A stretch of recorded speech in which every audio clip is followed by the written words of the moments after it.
Rain poured down over Zamora City, the neon signs glowing brighter as the streets shimmered with reflections of pink, blue, and gold. The air smelled like wet pavement and distant spices from food stalls below. Kwame, a delivery boy with worn-out sneakers and a second-hand jacket, hurried through the rain, his last delivery done for the night. He was tired, but the city always gave him a strange kind of hope. Seeking shelter, he found himself on the rooftop of the Skyward Tower, one of the tallest, most expensive buildings in the city, a place people like him didn't belong. He leaned against the cold railing, watching the rain hit the city below. His mind wandered to the life he dreamed of, a life beyond late-night deliveries and counting coins for bus fare. He didn't hear the soft footsteps behind him until she appeared. Lerato stepped into the rain like she belonged to it. Her dress, sleek and silver, clung to her frame as droplets kissed her skin. She wasn't like the others from the gala happening inside. She wasn't laughing loudly or pretending to care about expensive wine. She looked free, even though her dress screamed wealth. Her eyes met Kwame's, and for a second, the world seemed to pause. He expected her to look away, maybe call for security. He was just a street boy after all. But instead, she smiled. Not the polite kind of smile rich people give to the less fortunate, a real smile, the kind that feels like sunlight breaking through the clouds. Something about her seemed out of place too, like she didn't belong in that glamorous world. The rain kept falling, but neither of them moved. It didn't feel like two strangers meeting. It felt like they had been waiting for this moment all their lives. Lerato sighed, glancing back at the glittering ballroom behind her. Through the glass doors, she could see men in stiff suits and women in sparkling gowns twirling around under a golden chandelier.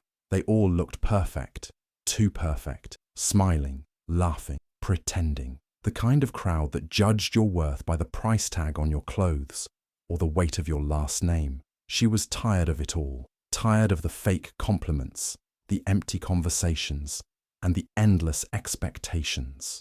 Out here, under the rain, she could breathe. And then there was Kwame, a boy who looked like he didn't belong anywhere near a place like this, but seemed more real than anyone she knew. He looked at her, then at the party behind the glass, and smirked. "Guess the rain's nature's way of washing away fake smiles, huh?" he said, his voice light, but his eyes curious. For a second, Lerato blinked, surprised, and then she laughed, really laughed, a sound she hadn't heard from herself in months. It wasn't the polite, careful laugh she usually gave at her stepfather's events. It was raw, real, and unexpected, and it felt good. The sound made Kwame smile wider. He liked the way her laugh filled the space between them, cutting through the rain and the city noise below. "You laugh like someone who doesn't do it often enough," he said softly. She tilted her head, studying him. "Maybe I don't." They fell into conversation easily, like they weren't strangers at all. Kwame talked about his life, how he worked delivery jobs all over the city, weaving through traffic on his old motorbike, saving every coin he could. But he didn't want to deliver for other people forever. He dreamed of starting his own courier company, something big, something that would make him more than just the delivery boy. He wanted to prove he was worth more than the world saw him as. Lerato listened, her eyes never leaving his face. There was something in his voice, a fire, a hunger, that she admired. He wasn't afraid to want something better, even though the world made it hard for people like him. When he asked about her dreams, she hesitated. No one ever asked her that. Not really. They only asked what her stepfather wanted her to be. But under the rain, with Kwame looking at her like her dreams mattered, the truth spilled out. "I want to paint," she admitted softly. "I love art. I used to draw when I was younger, but my stepfather says it's a waste of time. He thinks art doesn't make money, that it won't make me successful or useful." Kwame leaned in slightly, his voice steady but kind. "Maybe success isn't about money. Maybe it's about doing something that makes you feel alive." Lerato's throat tightened. No one had ever said that to her before. Not her friends, not her mother, and definitely not her stepfather. For the first time in what felt like forever, someone saw her, really saw her, and didn't ask her to be something else. The rain kept falling, but they didn't seem to notice any more. Their clothes were soaked, hair dripping, But neither of them cared. The city light sparkled in the puddles around them, and the air buzzed with something unspoken. It wasn't just a conversation, it was a spark, a moment that felt bigger than the both of them. As they talked, the walls between their worlds began to blur. He wasn't just a delivery boy anymore, and she wasn't just a rich girl trapped in a golden cage. They were just Kwame and Lerato, two souls who wanted more than what life had given them, and for the first time, it felt like maybe, just maybe, they weren't so alone. In the days that followed, Lerato couldn't stop thinking about Kwame, his laugh, his dreams, the way he looked at her, like she wasn't just another rich girl in a fancy dress. For the first time in a long time, she felt like someone saw her, not the version of herself her stepfather forced her to be. She started sneaking out, her heart pounding every time she slipped past the guards stationed at the entrance of their penthouse. The thrill of it wasn't just about escaping her world, it was about running toward his. Kwame waited for her every night, leaning casually against his beat-up motorbike at the corner of the street. His smile always hit her like a spark, making her chest flutter. They never had a plan. They didn't need one. Zamora City was theirs to explore, and the city felt different with him by her side. They wandered through graffiti-covered alleys, where vibrant murals told stories of rebellion, hope, and heartbreak. Kwame made up wild stories about the paintings. One was a dragon protecting the city from greedy businessmen. Another was a warrior fighting for his lost love. Lerato laughed, playing along, feeling freer with each step. The walls around her heart started to crumble. They found hidden rooftop gardens tucked away between skyscrapers, places where the noise of the city faded, and the stars felt close enough to touch. They would lie there, side by side on the cool concrete, talking about everything, their dreams, their fears, and what life could be like if things were different. Kwame talked about his future courier company, how he'd paint his bikes bright yellow so people would notice them. Lerato told him about her art, how she wanted to paint something that made people feel alive, the way he made her feel. Late nights turned into early mornings, and they chased the city like it belonged to them. They tried street food from smoky, hidden stalls, hot, spicy skewers that made their eyes water and sticky, sweet pastries that melted in their mouths. Kwame always made her laugh, sometimes on purpose, sometimes without even trying. He joked about how he probably smelled like fried chicken and engine oil, and she teased him about his messy hair. With every night, the world outside their stolen moments seemed to matter less. Lerato didn't care about the parties, the designer dresses, or the fake smiles anymore. All she cared about was the way Kwame looked at her, like she was more than the life she was born into. He wasn't intimidated by her wealth or her last name. He saw her for who she really was. And for Kwame, Lerato wasn't just a beautiful girl from a world he didn't belong to. She was brave and full of light, the kind of light he never thought would find him. They fell for each other fast, too fast, but neither of them cared. It wasn't the kind of love that made sense. It was the kind that burned through you, leaving you breathless. Kwame couldn't imagine a day without her laugh, and Lerato couldn't picture a life without his voice in it. The city felt smaller when they were together, like it was just theirs. Each street, each rooftop, each hidden alley held a piece of their story now. They weren't supposed to be together. They both knew that, but it didn't matter. The world felt far away when they were wrapped in each other's orbit. But even in the middle of the stolen kisses and whispered dreams, a part of Lerato knew this couldn't last forever.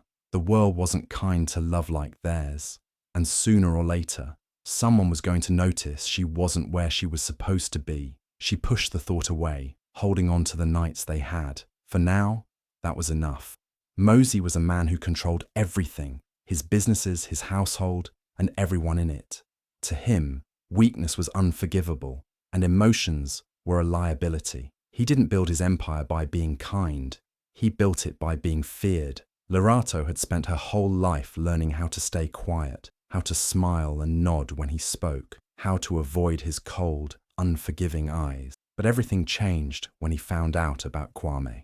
It didn't take long for Mosey to notice the late nights, and the way Lerato's eyes seemed brighter, Her smile more genuine. She stopped caring about the parties and the people he wanted her to impress. The final straw came when one of his drivers spotted her on the back of a rusted old motorbike, laughing like she didn't have a care in the world. Mosi didn't need to ask who the boy was. He already knew. Kwame was a nobody, a street boy, a delivery kid who probably didn't even have a bank account. Mosi didn't care how kind he was or how happy he made Lerato. All Mosi saw was a distraction, something that could make his daughter weak, pull her away from the powerful, successful life he had planned for. To him, love wasn't real. It was a weakness, a pretty lie that made people forget what really mattered. Power and control. The confrontation was inevitable. Mosi waited for Lerato in his office, sitting behind his massive glass desk. The city skyline glowed behind him, but his face was shadowed. When she walked in, he didn't yell. He didn't need to. His voice was low, steady, and colder than the rain that fell outside. "You think you love him?" he asked, his tone almost mocking. "Do you really believe a street boy can give you the life you deserve? Love won't feed you when you're broken and alone, Lerato. It won't keep you warm in a penthouse or pay for your future." Lerato's heart pounded, but she didn't back down. For the first time in her life, she wasn't afraid of him. She wasn't his little girl anymore. She was someone else now, someone braver, someone Kwame had helped her become. "I don't care about the penthouse," she said, her voice trembling but strong. "I don't care about the money or the life you've planned for me. I care about him. He makes me happy, happier than you ever have." Mosey's jaw tightened. He stood slowly, his eyes burning into hers. "You're a fool," he said, his voice barely above a whisper, but every word cut like glass. "That boy has nothing. He is nothing. And if you keep seeing him, you'll end up with nothing too." Lerato didn't flinch. She stared back at him, tears stinging her eyes, but she refused to let them fall. "I'd rather have nothing with him than everything without him." For a moment, Mosey said nothing. His eyes flickered with something, anger, disappointment, maybe even fear, but it was gone as quickly as it appeared. He stepped closer, his voice low and final. "If you walk away from me for him," he said slowly, "don't expect to come back. Love doesn't last, Lerato, and when it's gone, you'll have nothing." Lerato's heart shattered, but she didn't let him see it. She turned on her heel and walked out without another word, her head held high. Her hands were shaking, but she felt stronger than she ever had. She didn't know what would happen next, but one thing was certain. She wasn't giving up on Kwame. Not now, not ever. Kwame knew the streets of Zamora City like the back of his hand. He knew which alleys to avoid, which shortcuts cut through the traffic, and which corners were safe. But that night felt different. The air was heavier, the shadows seemed darker, and the usual hum of the city felt quieter. He brushed the feeling off. He had one last delivery to make before he could see Lerato again. That was all that mattered. He didn't notice the black SUV parked at the end of the street, or the two figures watching him from the shadows. As he turned down a narrow alley, taking his usual shortcut home, they moved fast. Heavy footsteps echoed behind him, and before he could react, a fist slammed into his stomach, knocking the wind out of him. He stumbled, barely catching himself before another blow struck his face, sending him crashing to the wet ground. His head spun, his vision blurred. Rainwater mixed with the taste of blood in his mouth. A deep voice cut through the pounding in his ears. "Mosi sends his regards." Kwame didn't need to see their faces to know who they were. Thabo, Mosi's personal bodyguard, was known around the city. His reputation was brutal, and he never asked questions. He only followed orders. Another punch landed, and Kwame felt something crack in his ribs. The pain burned through him, sharp and unforgiving. But even as he gasped for air, his mind wasn't on the pain. It was on Lerato. He could take this. He had to. He wasn't going to let Mosi scare him away. Thabo crouched down, his voice low and cold. "Walk away from her. You're nothing to her. You think love means anything to people like us. You're a street boy. She's a queen. You'll never be enough." Kwame's throat tightened, but he didn't say a word. He wouldn't give them the satisfaction. He wouldn't let Mosi win. Thabo waited for him to break. But Kwame stayed silent, his jaw clenched, his eyes burning with something stronger than pain, defiance. The next hit was worse than the others, a boot to his side, hard and merciless, leaving him breathless and broken on the ground. His body screamed at him to stay down, but his heart told him something else. Lorato's laugh echoed in his mind, the way she looked at him like he was more than a street boy, like he mattered. He couldn't stop now, satisfied that Kwame wouldn't fight back anymore. Thabo stood up, his voice low and final. "Stay away from her. Next time, you won't get up." They left him there, bleeding and broken in the alley. The sound of the SUV driving off echoed in the distance, leaving only the rain behind. Kwame lay there for a moment, his body screaming at him to give up. Every breath felt like fire in his chest. But giving up wasn't an option. Not for him, not for her. With a shaky breath, he pushed himself up, pain tearing through his ribs. His hands trembled, his legs felt like they would give out, but he forced himself to stand. The city lights blurred in his vision, but he didn't care. He couldn't let Mosey win. He stumbled through the streets, each step agony, but his mind stayed on Lorato. He wasn't going to leave her alone in that. He wasn't going to let Mosey decide their future. When he finally made it home, a tiny cramped room above a mechanic's shop, he collapsed on the floor, gasping for air. Blood smeared across his cheek, his lip was split, and his ribs screamed with every breath. But his heart was still pounding, still fighting. He wasn't done yet. He would heal. He would find a way. And no matter what Mosey did, he wasn't going to let go of Lorato. Their story wasn't over. Not yet. Lorato woke up to find her world had shrunk to the size of her bedroom. The door was locked from the outside. Her window, once a way to freedom, was now sealed shut, and her phone was gone. Mosey wasn't taking any chances this time. He wasn't going to let her run off again. She pounded on the door, screaming for him to let her out, but no one came. Her voice echoed back at her, empty and powerless. The guards outside didn't answer. The house was too big, too quiet. It felt like a prison now. When Mosey finally came to see her, his face was calm, too calm, like he had already won. He didn't yell. He didn't need to. His voice was low and sharp, cutting through the air like a knife. "He's gone, Lorato," Mosey said, his eyes cold. Kwame ran off. He found someone else, someone easier, someone who isn't worth millions. Lorato stared at him, her chest tightening. "You're lying," she said, her voice shaking. Mosey tilted his head, his expression almost pitying. "Believe what you want, but he's not coming back." Her heart screamed that it wasn't true. Kwame wasn't like that. He wouldn't leave her. He wouldn't run away. Not after everything. But the seed of doubt had been planted. Mosey was cruel, but he wasn't stupid. He knew exactly how to hurt her. And as much as she wanted to fight it, the words dug into her mind, twisting and turning, until they felt real. Why hadn't Kwame tried to find her? Why hadn't he come for her? Did he get tired of waiting? Did he realize she wasn't worth the trouble? Days passed, and hope started to slip through her fingers like sand. She spent hours staring at the ceiling, replaying every moment they shared, trying to hold on to the feeling of his hand in hers, the sound of his laugh. But with each passing day, it got harder. His voice felt further away. Her old life started creeping back in.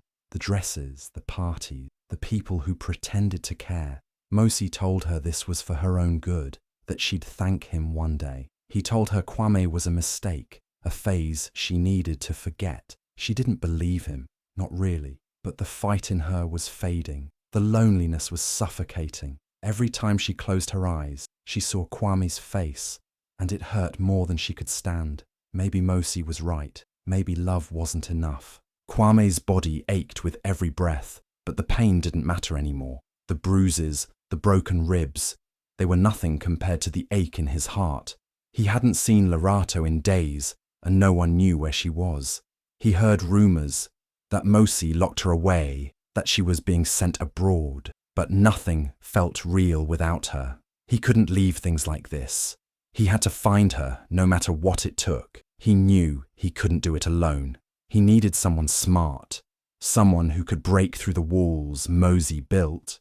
Not just physical ones, but the ones made of power and fear. That's when he thought of Zola. Zola was a legend on the streets. a hacker who could dig up dirt on anyone. She wasn't just talented, she had a personal grudge against Mosey. Years ago, he'd crushed her family's business, leaving them with nothing. Since then, Zola made it her mission to take down corrupt elites like him. When Kwame found her in an old internet cafe, her laptop glowing in the dim light, she didn't even hesitate. "You're crazy," she said, a grin tugging at her lips. "But I like crazy. Let's burn him to the ground." For hours, they worked in silence. Zola's fingers flew across the keyboard, eyes locked on the screen. Files, bank statements, and encrypted emails unfolded before them. Mosey had always kept his public image spotless, a successful businessman, a philanthropist. But behind the scenes, it was a different story. What they found was bigger than either of them expected. Mosey wasn't just dirty, he was drowning in corruption, bribery, illegal land deals, money laundering, enough to bury him forever. One document stood out, proof that Mosey was forcing small businesses out of their homes, buying the land for next to nothing, and selling it to foreign investors for millions. He didn't care who got hurt, families, children, as long as he made a profit. Kwame's stomach twisted. He always knew Mosey was ruthless, but seeing it laid out like this was different. People weren't just losing their homes, they were losing everything. Zola leaned back, crossing her arms. "This is more than enough to ruin him. One leak, and Mosey's finished." Kwame stared at the screen, his mind racing. He didn't want revenge. He didn't care about Mosey's money or power. He just wanted Lerato back. But now he had a weapon he never expected, the truth. "Can you send this to the press?" Kwame asked, his voice steady. Zola smirked.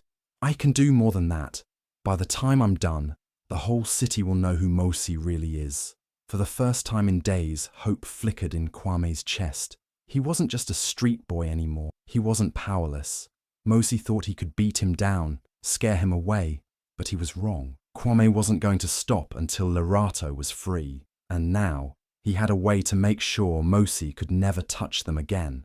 The night was alive with music and laughter, the sound of clinking glasses spilling out from Mosey's grand mansion. The lights from the towering estate lit up the sky, and expensive cars lined the driveway as Zamora City's wealthiest gathered for another one of Mosey's corporate parties. No one noticed the shadow slipping past the guards, weaving through the garden's darkness. Kwame moved fast, his heart racing. Every breath hurt, his ribs still sore from the beating, but none of that mattered now. Lerato was somewhere inside, and he wasn't leaving without her. He knew the layout of the mansion from the nights he waited outside, hoping to catch a glimpse of her. He climbed the side wall, his hands rough against the stone, until he reached the balcony. The window was locked, but one hard shove broke it open. Lerato was there. She sat on the edge of her bed, staring at nothing. Her once vibrant eyes looked hollow, her face pale. For a second, Kwame felt his heart stop. She looked like a ghost of the girl he fell in love with. "Lerato," he breathed, his voice barely above a whisper. Her head snapped up, disbelief flooding her face. "Kwame?" Her voice trembled, like she didn't believe he was real. Before he could speak, she ran to him, throwing her arms around his neck. He held her tightly, feeling her tears against his shoulder. His own eyes burned, but he couldn't let himself break now. "I thought you left me," she choked out between sobs. "Mosey said you ran away, that you found someone else." Kwame cupped her face gently, his voice soft but sure. "I would never leave you, he lied. He tried to scare me off, but I'm here. I'm not going anywhere." For a moment, it felt like the world stopped. It was just them. No mansion, no guards, no Mosey, just Kwame and Lerato, together again. But the moment didn't last. The door burst open. Mosey stood there, his face twisted with rage. Behind him were two guards, their eyes cold and unforgiving. "You really are pathetic," Mosey said, his voice low and dangerous. "I gave you a chance to walk away, and now you think you can steal her from me." Kwame stepped in front of Lerato, his body tense despite the pain. He wasn't afraid anymore. He wasn't the street boy Mosey could scare off. He was done running. "I'm not stealing her," Kwame said, his voice steady. "She's not yours to control," Mosey laughed bitterly. "She's my daughter. She belongs to this family, to the life I built for her. You're nothing, Just a boy from the streets who doesn't know his place. Kwame's hand tightened around the flash drive in his pocket. His ace. His weapon. He took a step forward. You think you own everything, Kwame said, his voice rising. But not anymore. I know what you've done, Mosi. The illegal land deals, the bribes, the families you've thrown out on the streets. I have proof. Zola found everything, and it's already with the press. Mosi's face froze, the color draining from his skin. For the first time, he looked afraid. You're lying, Mosi spat, but his voice wasn't as steady now. Kwame took another step forward. Try me. For a second, no one moved. The guards looked at Mosi, waiting for his command. But Mosi didn't speak. He couldn't. The weight of the truth hung in the air, suffocating him. Lorato's voice broke the silence. It's over, Mosi. You can't control me anymore. Mosi's eyes flickered to her, his perfect, obedient daughter, who wasn't so obedient anymore. He looked at Kwame again, his face twisted with hate, but he didn't stop them. He couldn't. Kwame grabbed Lorato's hand, pulling her toward the window. She didn't hesitate. Together, they disappeared into the night, leaving Mosi standing in the doorway, his empire crumbling around him. Mosi's face twisted with rage, his calm mask finally shattering. His world was crumbling, and he knew it. The fear in his eyes flickered into something uglier, desperation. He lunged at Kwame, his fists clenched, ready to make him pay for everything. But before he could reach him, Lorato moved. She stepped between them, her arms outstretched, her voice strong and unwavering. Stop! She shouted, her voice cutting through the tension like a blade. Mosi froze, caught off guard. He stared at her, his daughter, the girl who once obeyed him without question, now standing against him. Lorato, he said, his voice low and dangerous. Get out of the way. She didn't flinch. For the first time, she wasn't afraid. Number, I'm done being your puppet. You can't control me anymore. Her voice shook, but her eyes burned with a fire he hadn't seen before. Kwame didn't ruin our family. You did. Your lies, your greed. You did this. Not him. Mosi's fists trembled. His whole body shook with fury. He opened his mouth to speak, but nothing came out. He had always controlled everything, the money, the power, even his daughter. But now, he had lost the one thing he never thought he would, her loyalty. The guards behind him shifted uncomfortably. One of them, a tall man with a scar across his cheek, glanced at the others. For years they had followed Mosi's orders without question, but now, seeing Lorato stand up to him, something changed. Kwame noticed it too. He saw the flicker of hesitation in their eyes. They weren't just guards. They were people who had watched Mosi's cruelty in silence for too long. And now, they weren't sure if they wanted to protect him anymore. Mosi noticed it too. His voice wavered. What are you waiting for? Grab him! But the guards didn't move. The scarred one took a step back, his voice low but steady. Enough, Mosi. We're done cleaning up your messes. Mosi's face turned red with fury. He looked around, but no one came to his defense. He was alone now. Suddenly a buzz filled the room, phones vibrating, screens lighting up. One by one, people pulled out their devices. The news was out. Zola had done her job. Social media was exploding with headlines. Mosi, corruption exposed, families left homeless for profit. Images flashed across screens. Stolen land contracts, bank transfers, and even footage of Mosi's meetings with shady investors. The truth wasn't hidden anymore. It was everywhere. Lorato watched the guards exchange looks, murmurs rising among the guests downstairs as the news spread like wildfire. The world Mosi built, the empire he protected, was falling apart in real time. You think money makes you untouchable, Kwame said quietly, his voice cutting through the chaos. But now everyone sees who you really are. Mosi's shoulders sagged. His face, once proud and untouchable, looked hollow now. He looked at Lorato, his voice barely a whisper. I did all of this for you. For our family. Lorato's eyes filled with tears. But her voice didn't waver. No, you did this for yourself. You never cared about me, only your power. And now it's gone. Mosi stared at her for a moment longer, then looked around the room. The people who once admired him now stared at him with disgust. His empire, his reputation, everything he built was gone. Kwame reached for Lorato's hand. and she took it without hesitation. Together, they walked past Mosi, past the guards, past the party guests who were now more interested in their phones than him. No one stopped them. Mosi didn't move. He didn't say a word. He just stood there, watching his world collapse around him. The city of Zamora woke up to a different reality. Mosi was gone. The once untouchable real estate mogul fled in the dead of night, trying to escape the avalanche of charges and public outrage that followed him. His empire was reduced to ashes, his reputation shattered beyond repair. The man who controlled everything now had nothing. No more bodyguards, no more power, just a name people spat on in the streets. For Kwame and Lerato, it felt like the end of a long, painful chapter. But more importantly, it felt like a beginning. They didn't run away. They stayed together. Kwame worked tirelessly, pouring his heart into his dream. With the money he saved and help from the community that rallied around him, he finally opened his own courier company, Skyway Deliveries. It wasn't just a job anymore. It was a symbol of resilience, a reminder that he wasn't just a street boy. He was a businessman now, building something real, something honest. His team wasn't made up of rich investors or corporate suits. It was people like him, people who knew what it meant to fight for every chance.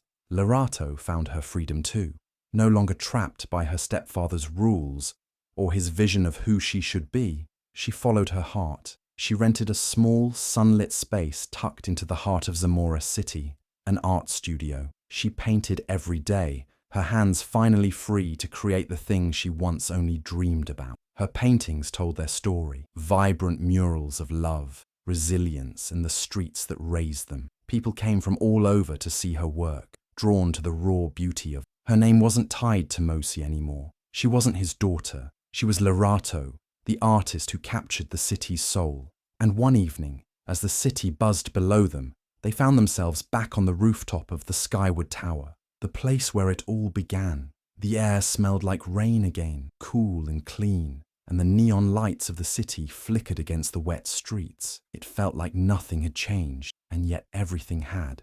Kwame leaned against the railing, watching the rain dance over the skyline. Lerato stood beside him, her hand slipping into his. They didn't need words. The silence between them was warm and full of unspoken promises. Kwame smiled softly. "Remember when I said the rain was nature's way of washing away fake smiles?" Lerato laughed, the sound light and free. "Yeah, turns out it washed away a lot more than that." They stood there, side by side, the city stretching out beneath them. They weren't just two kids running from the world anymore. They had built something new, something that couldn't be taken from them. The rain fell gently around them, but this time it didn't feel sad or cold. It felt like a blessing, like the city itself was celebrating their new beginning. They didn't know what the future held, but they knew one thing for sure. They had each other, and that was enough.